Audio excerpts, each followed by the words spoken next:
Assalamualaikum warahmatullahi wabarakatuh. Perkenalkan, nama saya Hasan Ari Ardiansah dan teman saya. Nama saya Irena Kofifa Dwi Siswanti. Di sini kami dari kelompok 7 studi agama-agama yang akan menjelaskan tentang konsep tasawuf dalam perspektif Abu Yazid Al-Bustami, yakni fana, baqa, dan ittihad.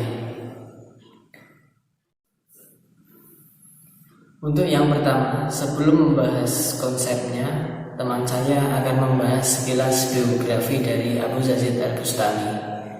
Kepadanya dipersilahkan. Abu Yazid Al-Bustami lahir di kota Bustam, bagian timur Laut Persia, pada tahun 188 Hijriah hingga 261 Hijriah atau 874 hingga 947 Masehi. Nama lengkapnya adalah Abu Yazid Taifur bin Isa bin Adam bin Surasyan. Abu Yazid adalah orang pertama yang mempopulerkan fana dan baqa. Ia diakui sebagai salah satu sufi terbesar karena ia menggabungkan penolakan kesenangan dunia yang ketat dan kepatuhan pada agama dengan gaya intelektual yang sangat luar biasa. Demikian tadi sekilas penjelasan biografi dari Abu Yazid Al-Bustami. Untuk selanjutnya saya akan menjelaskan tentang konsep tasawuf dari Abu Yazid Al-Bustami. Yang pertama, fana. Secara etimologi berarti musnah, lenyap.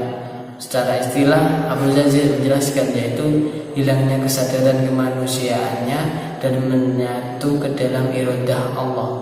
Bukan jasad tubuhnya yang menyatu dengan zat Allah. Jadi yang hilang adalah kesadarannya, bukan jasadnya. Dalam proses al-fana ada 4 situasi yang dialami seseorang, yakni yang pertama as-sakar, yang kedua as-sakohat, yang ketiga al-zawal al-hijab, yang keempat ghulam asy-syuhud. Untuk keterangan yang pertama yaitu as-sakar.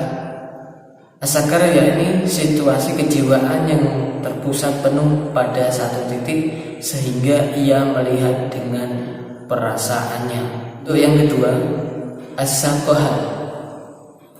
Secara bahasa berarti gerakan, sedangkan dalam istilah tasawuf, as-sakohat dipahami sebagai suatu ucapan yang terlontar di luar kesadaran dan kata-kata yang diucapkan tersebut dalam keadaan saka. Untuk yang ketiga, al-zawal al-hijab.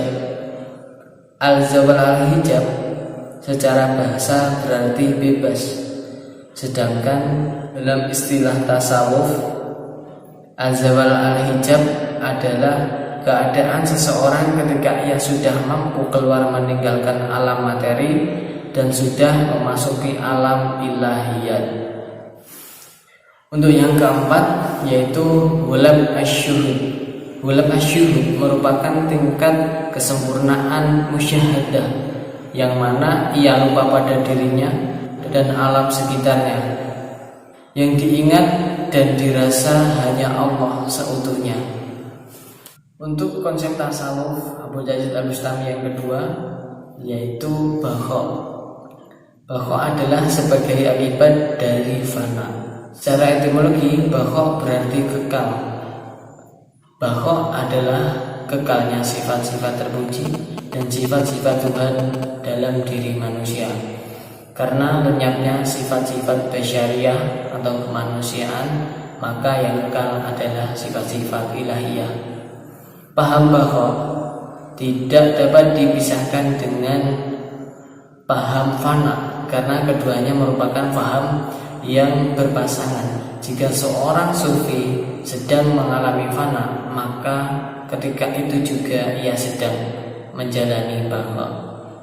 Untuk yang selanjutnya yaitu konsep tasawuf Abu Yazid Al-Bustami yang ketiga, yakni ittihad, yang akan dijelaskan oleh teman saya. Silakan. Ittihad secara bahasa berasal dari kata ittahado yatahidu, yang artinya dua benda menjadi satu. Dalam istilah para sufi adalah satu tingkatan dalam tasawuf, yaitu bila seorang sufi merasa dirinya bersatu dengan Tuhan, yang mana tahapan ini adalah tahapan selanjutnya yang dialami seorang sufi setelah melalui tahapan fana dan baqo. Ada dua tingkatan penyatuan ittihad yang bisa dibedakan. Yang pertama, yaitu merasa bersatu dengan Tuhan, tetapi tetap menyadari perbedaan dirinya berbeda dengan Tuhan. Yang kedua, kesadaran dari ketiadaan yang bersama-sama dan mistik adalah kesadaran akan adanya mahazat yang sangat berbeda atau kebersatuan yang mutlak. Baik, sekian itu tadi presentasi dari kami.